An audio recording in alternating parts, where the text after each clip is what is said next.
Hello dear students, I am Pradeep Rathore, lecturer in civil engineering department.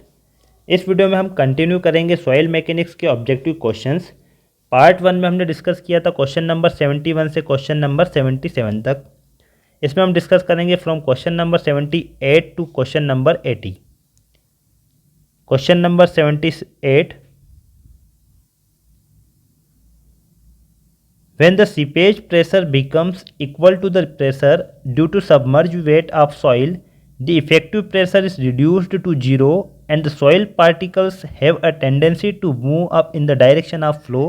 This phenomena is generally known as quick condition, boiling condition, quicksand, all the above. तो हम इसको detail में discuss करते हैं। पहले हम देखते हैं सीपेज प्रेशर क्या होता है। ठीक है, पहले हम डिस्कस कर लेते, फिर आपको क्वेश्चन समझ में आ जाएगा। सीपेज प्रेशर, जब वाटर सॉइल के वॉइड्स या सॉइल के पोर्स में फ्लो होता है तो वो सॉइल के पार्टिकल्स पर प्रेशर लगाता है। उसी प्रेशर को कहा जाता है सीपेज प्रेशर। सीपेज प्रेशर हो जाएगा exerted by water on this soil. तो ये तो डेफिनेशन हो गई सीपेज प्रेशर की। इसको हम डिनोट करेंगे पी एस से। ठीक है, एक सॉइल सैंपल है, ये सॉइल सैंपल है, इसकी डेप्थ है जेड। जो सीपेज प्रेशर होता है, जिस डायरेक्शन में वाटर का फ्लो होता है उसी डायरेक्शन में सीपेज प्रेशर लगता है। ठीक है, तो यदि हम इस सॉइल का सबमर्ज यूनिट वेट देखेंगे तो वो तो डाउनवर्ड डायरेक्शन में होगा। ठीक है, हम ये वेट पढ़ चुके हैं। बल्क यूनिट वेट क्या होता है, saturated unit weight, dry unit weight, submerge unit wait, ये हम डिटेल में पढ़ चुके हैं। सबमर्ज यूनिट वेट, ठीक है, submerge unit weight downward direction में होगा और प्रेशर यदि हम निकालेंगे तो उसकी थिकनेस से मल्टीप्लाई कर देंगे। सबमर्ज प्रेशर डाउनवर्ड डायरेक्शन में, और यदि मान लो वाटर फ्लो हो रहा है अपवर्ड डायरेक्शन में तो सीपेज प्रेशर कहाँ लगेगा, अपवर्ड डायरेक्शन में। तो इफेक्टिव प्रेशर क्या हो जाएगा, इफेक्टिव प्रेशर वो होगा submerge pressure minus seepage pressure. यदि सीपेज अपवर्ड डायरेक्शन में फ्लो होता है और डाउनवर्ड डायरेक्शन में फ्लो होता है वाटर, तो सीपेज प्रेशर भी डाउनवर्ड डायरेक्शन में लगेगा। तो ये फॉर्मूला आपको याद रखना है। यहाँ पर जो प्लस होगा वो कब होगा, जब फ्लो कब हो, डाउनवर्ड डायरेक्शन में हो, और नेगेटिव कब होगा साइन, जब फ्लो अपवर्ड डायरेक्शन में हो। ठीक है, अब क्या होता है कि यहाँ पर यदि जो सीपेज प्रेशर है वो इस सबमर्ज प्रेशर के बराबर हो जाता है तो इफेक्टिव प्रेशर कितना हो जाएगा, जीरो हो जाएगा।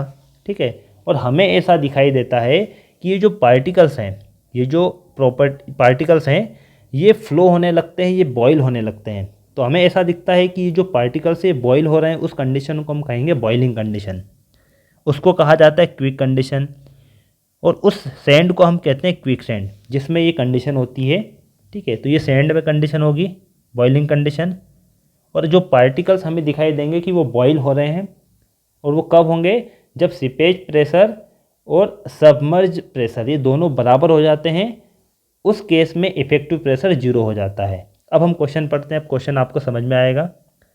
When the seepage pressure becomes equal to the pressure due to submerge weight of soil, seepage pressure और जो सबमर्ज वेट के द्वारा जो प्रेशर है वो दोनों यदि बराबर हो जाएंगे, the effective pressure is reduced to zero. ठीक है, तो इफेक्टिव प्रेशर क्या होगा, जीरो होगा। And the soil particles have a tendency to move up in the direction of flow. तो जो सॉइल के जो पार्टिकल्स हैं वो जिस डायरेक्शन में फ्लो हो रहा है उस डायरेक्शन में मूव करेंगे। ठीक है, और इस फिनोमिना को हम क्या कहेंगे, quick condition, boiling condition, quick sand. तो ऑप्शन क्या हो जाएगा, ऑप्शन डी करेक्ट होगा। Next question, question number 79, if this specific gravity and voids in soil sample are G and E respectively, the hydraulic gradient is। Formula आपको पूछा hydraulic gradient का, तो last question में हमने जो डिस्कस किया question number 78 में, उसी से हम फॉर्मूला देखेंगे। ठीक है, इफेक्टिव प्रेशर क्या होता है, submerge unit weight into depth of soil minus seepage pressure, और सीपेज प्रेशर होता है hydraulic head into unit weight of water. ये फार्मूला होगा सीपेज प्रेशर का। और हाइड्रोलिक हेड का फार्मूला होता है, हाइड्रोलिक ग्रेडियंट का फार्मूला होता है hydraulic head divided by depth of soil, ये फार्मूला होगा। ठीक है, तो यहाँ पर हम क्विक कंडीशन की यदि बात करते हैं तो 0 होगा effective pressure, submerge unit weight into जेप minus head into unit weight of water. यहाँ से क्या हो जाएगा formula, unit weight submerge unit weight Z is equal to H. H की जगह हम क्या लिख सकते हैं, I into Z into unit weight of water. Z से जेड के अंदर कैंसिल हो जाएगा, तो यहाँ पर क्या बचेगा, submerge unit weight divided by unit weight of water into I. और इस ग्रेडियंट को जहाँ पर इफेक्टिव प्रेशर 0 होता है उसको हम कहेंगे क्रिटिकल ग्रेडियंट। ठीक है, सबमर्ज यूनिट वेट का फॉर्मूला आपको याद होगा, G minus 1 divided by 1 plus e into unit weight of water divided by unit weight of water यहाँ पर है, ये कैंसिल हो जाएगा। तो आई सी किसके बराबर होगा, G minus 1 divided by 1 plus ई। ये फॉर्मूला आपको याद रखना है। ऑप्शन करेक्ट होगा ऑप्शन ए। लास्ट में इसका एक न्यूमेरिकल दिया गया है इसी से। Question number 80, a coarse grained soil has a voids ratio 0.75 and a specific gravity as 2.75, the critical gradient at which quick sand condition occurs। ठीक है, जहाँ पर क्विक सैंड कंडीशन अकर होगी या बॉइलिंग कंडीशन होगी वहाँ पर उस ग्रेडियंट को हम कहेंगे क्रिटिकल ग्रेडियंट। और वो किसके बराबर होता है, वो फॉर्मूला हमने देखा क्या होगा, G minus 1 divided by 1 plus ई। जी कितना है 2.75 minus 1 divided by 1 plus void ratio 0.75, तो ये कितना हो जाएगा 1.75 डिवाइडेड बाई 1.75, ये होगा 1। तो ऑप्शन क्या करेक्ट हो जाएगा, ऑप्शन डी इज करेक्ट।